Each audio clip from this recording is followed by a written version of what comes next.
La nuit où tout s'est tu. Je ne sais pas à qui d'autre en parler. Mon université ne répond plus à mes courriels. Ma partenaire de recherche ne décroche plus. Alors j'écris ici, parce que quelqu'un doit savoir ce qui se passe. Mon nom n'a aucune importance. Je travaille en bioacoustique de la faune sauvage en substance, j'enregistre les sons produits par les animaux et j'en analyse les données. Cris d'oiseaux, chants de baleines, stridulation d'insectes, tout y passe. Cela fait 7 ans que je fais ce métier, sur 3 continents. Je sais comment sonne le monde vivant, et en ce moment, il ne sonne plus. Il y a 2 semaines, tout a commencé discrètement. J'effectuais un enregistrement de terrain depuis la banquette arrière de notre Land Rover, casque sur les oreilles.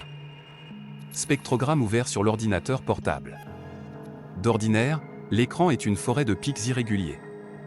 Les cigales hurlent autour de 4 kHz, les troglodytes s'activent, le bourdonnement constant du vivant remplit l'espace. L'écran était plat, j'ai vérifié les câbles.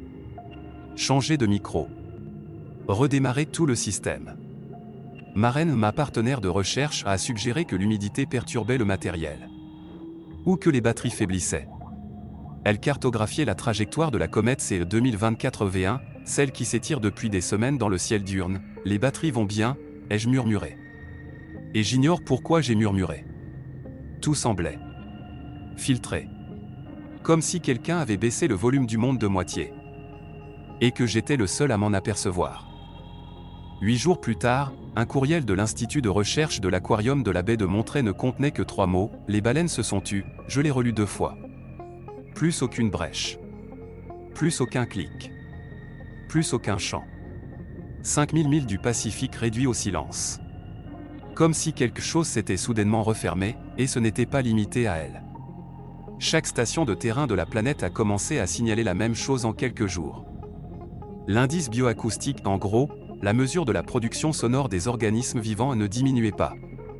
Il stagnait. Maren a avancé l'hypothèse d'une variation de pression atmosphérique liée à la traîne de la comète. Elle n'avait pas l'air d'y croire elle-même. Elle faisait défiler les actualités sur son téléphone. Tous les titres parlaient du visiteur céleste, mais, plus bas, des articles plus courts commençaient à évoquer le silence. Des citadins remarquaient que leur chien ne jappait plus. Pas qu'il jappait moins. Le jappement avait disparu. Complètement, c'est à ce moment-là que j'ai commencé à observer la comète. 4 semaines plus tard, la comète ressemble désormais à une cicatrice blanche et irrégulière. Assez lumineuse pour projeter des ombres à minuit. Rien que cela devrait susciter davantage d'attention qu'elle n'en reçoit. Je suis sorti dans la prairie derrière la station avec un microphone parabolique, la référence pour les prises de son à longue distance.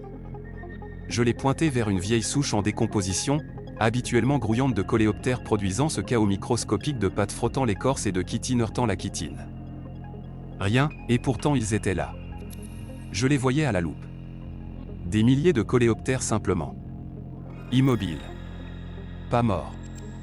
Leurs antennes frémissaient selon un rythme lent, délibéré, comme s'ils s'efforçaient de ne pas être remarqués, ils attendaient. Tous. Quelque chose, le silence n'était pas une simple absence. Il faut que tu comprennes cela. C'était un choix. Une décision collective, globale, de devenir invisible. Chaque être vivant sur cette planète avait décidé, au même moment, de se taire, et je n'arrivais à convaincre personne de parler de la raison. J'ai regardé Maren.